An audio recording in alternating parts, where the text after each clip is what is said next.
Hello दोस्तों, आज मैं इस वीडियो में बात करने वाला हूं कि सिक्योरिटी गार्ड में काम करने के बेनिफिट्स और लॉसेस के बारे में, यानी फायदे और नुकसान के बारे में। साथ ही साथ minimum salary to maximum salary क्या होती है, और अगर आप एक बतौर गार्ड के तौर पर अभी कंपनी में ड्यूटी करते हैं तो आप सुपरवाइजर कैसे बनेंगे, और अगर आप सुपरवाइजर हैं तो आप सिक्योरिटी ऑफिसर कैसे बनेंगे, और अगर कोई आप दूसरे जॉब कर रहे हैं तो आप लोग सिक्योरिटी में जाकर लाइफ को कैसे सिक्योर कर सकते हैं।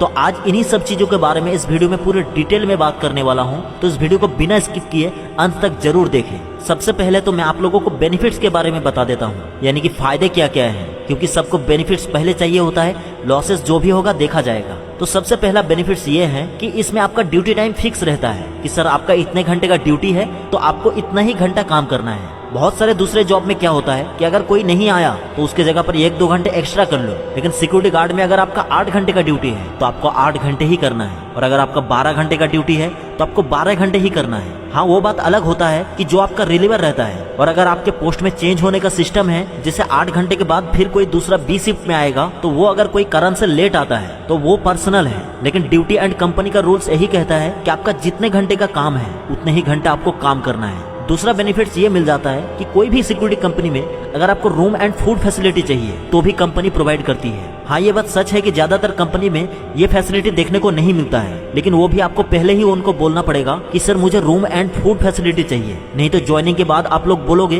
कि सर मुझे रूम एंड फूड फैसिलिटी चाहिए, तो अगर उनके पास नहीं रहा तो फिर प्रॉब्लम हो जाएगी। तीसरा जो प्लस पॉइंट है वो मुझे बहुत ही अच्छा लगता है, तो सिक्योरिटी गार्ड के जॉब में जो आपको आईडी दिया जाएगा वो आईडी कार्ड आपका एकदम गवर्नमेंट आईडी के जैसा होता है। आप लोग कहीं भी इंडिया में जाकर कोई भी यूनिट में जाकर काम कर सकते हैं। मैं सिर्फ ESIS या G4S की बात नहीं कर रहा हूँ। अगर आपने कोई भी सिक्योरिटी एजेंसी ज्वाइनिंग किया है और अगर उसकी यूनिट दूसरे स्टेट में भी है तो वहाँ पर भी आप लोग जाकर काम कर सकते हैं, वही आईडी वही यूनिफॉर्म से, यानी कि इसमें भाईचारा थोड़ा ज्यादा रहता है। आप लोग कोई भी कंपनी में जाकर काम कर सकते हैं, बस उसकी एजेंसी वहाँ पर होनी चाहिए। नहीं तो दूसरे कंपनी में क्या होता है, फॉर एग्जाम्पल अगर आप फ्लिपकार्ट या अमेजोन में काम कर रहे हैं तो आप दूसरे स्टेट के फ्लिपकार्ट या अमेजोन में जाकर वहाँ पर काम नहीं कर सकते। नेक्स्ट बेनिफिट्स ये है कि इसमें जो भी आपका काम होता है वो एकदम नीट एंड क्लीन होता है, कोई भी आपका लेबर टाइप का वर्क नहीं रहेगा, आपकी एक अलग ही आइडेंटिटी बनी रहती है। सभी भीड़ से आप अलग रहते हैं क्योंकि आपने वर्दी डाला हुआ है सिक्योरिटी गार्ड का, और यही कारण है कि आप दूसरों से वहाँ पर अलग दिखते हैं। पांचवा बेनिफिट्स आपको ये मिलता है कि आपको थोड़ा रिस्पेक्ट मिलता है। हाँ, वो बात अलग है कि हर एक कंपनी में नहीं मिलता है क्योंकि वो लोग छोटे मोटे जगहों से आते हैं तो सिक्योरिटी गार्ड को उतना सम्मान नहीं देते, लेकिन अगर आप कोई सॉफ्टवेयर कंपनी में या फिर होटल्स में ड्यूटी करते हैं तो आपको वहाँ पर एक अलग ही दर्जा दिया जाता है, एक पुलिस ऑफिसर की तरह रिस्पेक्ट दिया जाता है कि हाँ, अगर सिक्योरिटी ने ना बोल दिया है तो ना है, और अगर हाँ बोल दिया है तो हाँ है। लेकिन हाँ, कई सारे सिक्योरिटी गार्ड की रिस्पॉन्सिबिलिटी भी बहुत होती है, कई सारी जगहों पर ट्रैफिक मैनेज करना, कई सारी कंपनी में मेन एंट्रेंस को संभालना, और कई सारी कंपनी में तो आइडेंटिटी कार्ड भी इशू करना पड़ता है। तो ये सब भी बहुत ही ज्यादा रिस्पॉन्सिबिलिटी वाला काम होता है। नेक्स्ट होता है कि बस आपको अपना ही काम देखना है, दूसरे और किसी का भी काम देखने की इसमें कोई जरूरी नहीं है। तो अब बात करते हैं लॉसेस के बारे में, यानी कि नुकसान क्या क्या है इसमें। तो पहला तो यह है कि अगर आपका यूनिफॉर्म गंदा हो गया है तो आप ड्यूटी नहीं कर सकते। भाई सिंपल सा फंडा है, क्योंकि आपका जो पहचान है वो आपके यूनिफॉर्म से ही है, और अगर वो यूनिफॉर्म ही गंदा है या फिर वो यूनिफॉर्म ही नहीं है तो ऐसे में आप ड्यूटी नहीं कर सकते। नेक्स्ट है आपकी ग्रूमिंग, यानी कि आपने जो पहना है और जो आपने लगाया है, जैसे कि अगर आपने शू पॉलिश नहीं किया है, कंघी नहीं किया है, सेविंग नहीं किया है, तो फिर आपको उस दिन ड्यूटी नहीं मिलेगा। नेक्स्ट होता है पंक्चुअलिटी, मतलब कि टाइम पर पहुंचना। जो लोग लेट पहुंचते हैं या फिर टाइमिंग का कोई अता पता नहीं है, उसकी टाइमिंग खत्म हो गया उसके बाद जा रहे हैं, तो ऐसे में उस गार्ड को ड्यूटी से ही निकाल दिया जाता है। नेक्स्ट लॉसेस की अगर बात करूं तो यहाँ पर वेटिंग की कोई सिस्टम ही नहीं है। हाँ, वो बात अलग होता है कि अगर आपके पोस्ट का उतना रिस्पॉन्सिबिलिटी नहीं है तो आप थोड़ा बहुत लेट भी जा सकते हैं, लेकिन जहाँ पर गार्ड को 100% रहना ही है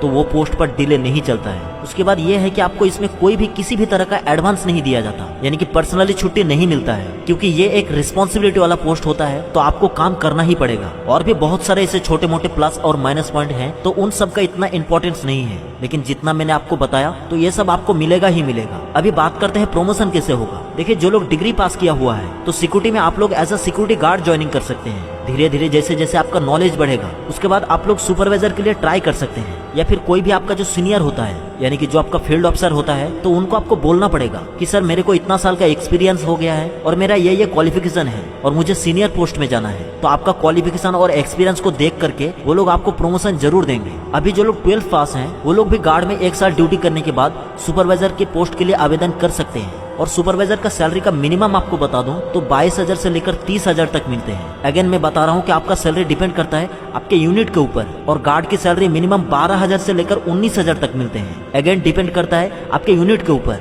और इस टॉपिक पर मैं पहले भी एक वीडियो बना चुका हूँ, तो उस वीडियो का लिंक आपको डिस्क्रिप्शन में मिल जाएगा, आप उस वीडियो को जरूर देख लेना। और साथ ही अगर आप कोई ओवर टाइम वगैरह करेंगे तो आपको उसका भी पैसा मिल जाता है, क्योंकि ड्यूटी आपके 2 ही टाइम है, या तो आप डे करो या फिर नाइट करो। और अगर आप 12 घंटे का ड्यूटी करते हैं तो आपको डे या नाइट में ही करना होगा। और अगर आप 8 घंटे का ड्यूटी करते हैं तो आपको 3 शिफ्ट मिलेंगे, एक सप्ताह ये शिफ्ट में, एक सप्ताह बी शिफ्ट में और एक सप्ताह सी शिफ्ट में। और इसमें मेल एंड फीमेल दोनों ही जॉब कर सकते हैं। और आपको यूनिफॉर्म भी आपको एजेंसी की तरफ से ही मिल जाएगा। और सभी कंपनी का यूनिफॉर्म चार्जेस अलग अलग होता है। अभी बहुत सारे लोग मुझे बोलेंगे कि सर ये वो फलाना कंपनी तो यूनिफॉर्म फ्री में देता है। तो मेरे दोस्त, फ्री बोलकर कुछ नहीं होता। अभी चार्ज नहीं ले रहे हैं, लेकिन सैलरी से आपका कटेगा ही कटेगा, और वो ज्यादा ही कटेगा। भले ही धीरे धीरे कटेगा, लेकिन कटेगा जरूर। हाँ, मुझे पता है G4S और जैगवार जैसी कंपनी में यूनिफॉर्म फ्री में देता है, लेकिन बीच बीच में आपका सैलरी से पैसा कटता रहता है। तो उम्मीद करता हूँ कि ये वीडियो आपके लिए इन्फॉर्मेटिव रही होगी। तो नेक्स्ट आप कौन सी टॉपिक पर वीडियो देखना चाहते हैं कमेंट्स में जरूर बताइए। और अगर आपके मन में कोई सवाल है सिक्योरिटी कंपनी से रिलेटेड, तो वो भी आप कमेंट्स में जरूर बताइए। मैं आपके कमेंट्स का रिप्लाई जरूर दूंगा, और हो सके तो उस टॉपिक पर भी वीडियो जरूर बना कर दूंगा। तो आज के इस वीडियो में बस इतना ही।